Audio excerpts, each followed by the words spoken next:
ये वीडियो सिर्फ educational purpose के लिए है। इसमें किसी भी तरह की बाइंग या सेलिंग की रिकमेंडेशन नहीं है। आज की वीडियो सिंपल स्टॉक रिव्यू नहीं है। ये उस स्टेज के लिए है जहां काउंटिंग ठीक है, लेकिन क्लैरिटी अभी भी अधूरी है। प्रो ग्रुप में हमारे एक मेंबर ने प्रिंस पाइप्स का काउंट शेयर किया और डाइवर्जेंस पर सवाल पूछा। सीधी बात, डाइवर्जेंस ज्यादातर सी वेव या फिफ्थ वेव में दिखता है। अगर चार्ट में डाइवर्जेंस है और स्ट्रक्चर सी वेव या फिफ्थ वेव कंप्लीट कर रहा है तो रिवर्सल का चांस बनता है। लेकिन सिर्फ डाइवर्जेंस देखकर एंट्री लेना गलत है। स्ट्रक्चर और प्राइस का बिहेवियर साथ साथ मैच होना चाहिए, तभी मूव स्ट्रांग बनता है। और यहीं ज्यादातर लोग गलती करते हैं, क्योंकि सिर्फ काउंट सही होना काफी नहीं है।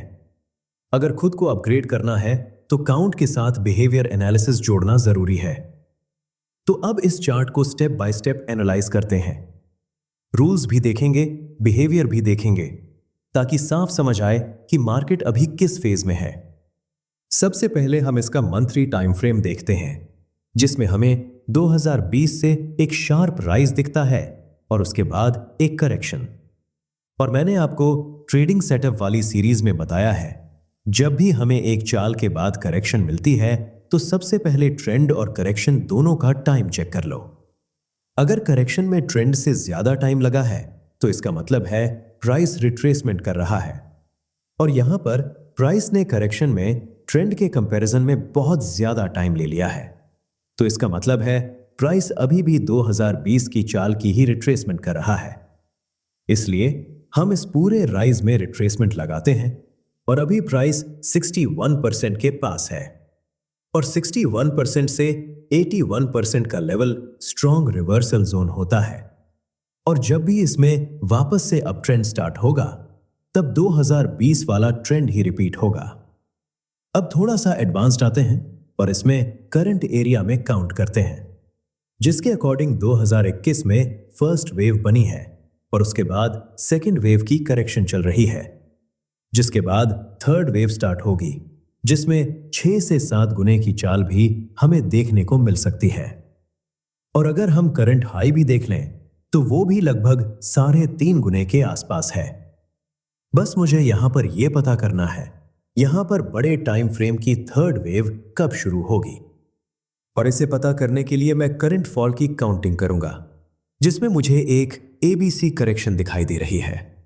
तो सबसे पहले मैं करेक्शन में कंप्लीट ट्रेडिंग सेटअप को अप्लाई करूंगा। और हमें पता है अभी प्राइस ट्रेंड लाइन के नीचे है, और ट्रेंड लाइन के नीचे प्राइस वाइज करेक्शन की पॉसिबिलिटी होती है या सी वेव इलोंगेटेड बनती है। और अभी भी इसमें 261% का लेवल ओपन है और इसी के पास में रिट्रेसमेंट का 61% लेवल भी आ रहा था। अगर प्राइस इस एरिया के आसपास आता है तो बेस्ट बाय बनेगा 261% के ही स्टॉप लॉस के साथ। और अगर प्राइस को इस गिरावट की पॉसिबिलिटी को कैंसिल करना है तो उसके लिए प्राइस को ट्रेंड लाइन के अंदर एंटर करना पड़ेगा। और अगर मैं सी वेव की काउंटिंग करता हूं तो यहां पर मुझे अभी 3 ही वेव दिखाई दे रही हैं। डबल करेक्शन में भी स्ट्रक्चर कंप्लीट हो सकता है, लेकिन उसके लिए प्राइस को ट्रेंड लाइन के अंदर एंटर करना पड़ेगा। और साथ में हमें पैटर्न कंफर्मेशन भी चाहिए। अगर प्राइस ट्रेंड लाइन के अंदर एंटर नहीं कर रहा है तो इसका मतलब है 261% के आसपास हमें फिफ्थ वेव देखने को मिल सकती है। और करंट एरिया का काउंट राहुल भाई ने भी शेयर किया है और इस चार्ट में 5 वेव की काउंटिंग है। और अगर रूल्स के अकॉर्डिंग देखूंगा तो यह काउंट वैलिड है, क्योंकि प्राइस ने 0 पॉइंट ब्रेक नहीं किया है। लेकिन इसमें मैं बिहेवियर एनालिसिस देखता हूं तो इस काउंट के अकॉर्डिंग अप्रैल 2025 में प्राइस ने नवंबर 2021 से चल रही करेक्शन को खत्म कर दिया था। इतनी बड़ी करेक्शन खत्म होने के बाद भी लगभग 1 साल बाद प्राइस अभी भी सेकेंड वेव की करेक्शन में है, और वो भी अप्रैल 2025 के लो के बिल्कुल पास। ये बात हजम नहीं हो रही। टाइम यहां लग सकता था, लेकिन इतनी बड़ी करेक्शन खत्म हुई है तो उससे पहले कम से कम 1 डिग्री तो कंप्लीट होनी चाहिए थी। अगर इतना ज्यादा टाइम लग रहा है तो इसकी प्रोबेबिलिटी हो सकती है कि प्राइस अभी भी फोर्थ वेव की करेक्शन में है, जिसके बाद फिफ्थ वेव बनेगी। इसे और एग्जैक्टली आइडेंटिफाई करने के लिए हम फॉल में रिट्रेसमेंट लगा लेते हैं, जिसके अकॉर्डिंग 38% और 50% का लेवल इंपॉर्टेंट है। और इनके बीच में ट्रेंड लाइन भी आ रही है। अगर प्राइस फोर्थ वेव ही बना रहा है तो वो 50% से ज्यादा ऊपर नहीं जाएगा। ये इसका मैक्सिमम एरिया है बाउंस का, और अभी इसमें हमें स्मॉलर टाइम फ्रेम में कंफर्मेशन मिली है, जिसे राहुल भाई ने चार्ट में हाईलाइट किया है। अब वापस से प्राइस ऊपर निकलता है तो हमारा यहां पर ट्रेड बनेगा, लेकिन सी वेव का। जो भी लो करंट एरिया में लगा होगा उसके स्टॉप लॉस के साथ, जिसमें हमारा पहला टारगेट होगा 200 EMA का, और इसके बाद होगा 38% का एरिया, थोड़ा बहुत ऊपर नीचे। इस लेवल के आने के बाद हम वॉच करेंगे।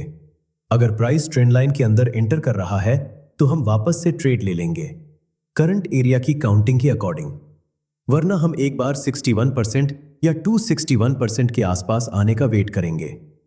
चार्ट बहुत अच्छा है क्योंकि इसमें थर्ड वेव की अपॉर्चुनिटी है, और सबसे बड़ी बात, इसमें करेक्शन की लास्ट लेग चल रही है, जिसके खत्म होने के बाद इंपल्स शुरू हो या ना हो, लेकिन बी वेव या एक्स वेव बनाने के लिए भी पहले ऊपर जाना ही पड़ेगा।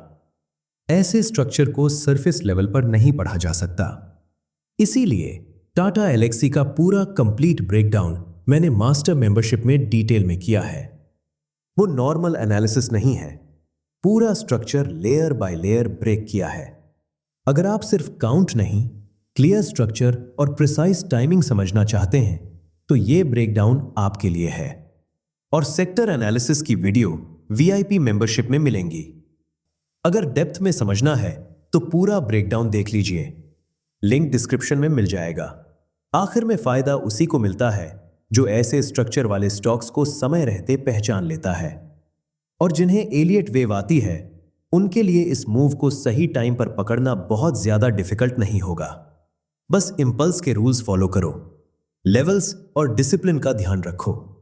मार्केट मौका सबको देता है, लेकिन पकड़ वही पाता है जो स्ट्रक्चर और बिहेवियर दोनों समझता है। मिलते हैं नेक्स्ट एनालिसिस में। और जाने से पहले छोटा सा डिस्क्लेमर दे देता हूं, इस वीडियो में किसी भी तरह की बाइंग सेलिंग की रिकमेंडेशन नहीं है। जिन भी चार्ट्स को हमने देखा है उन्हें एजुकेशन पर्पस के लिए देखा है। अगर इसके बेसिस पर आपको कोई भी डिसीजन लेना है तो उससे पहले सोच विचार जरूर करना है, खुद भी चार्ट को एनालाइज करना है। यहां पर किसी भी तरह की रिकमेंडेशन नहीं है।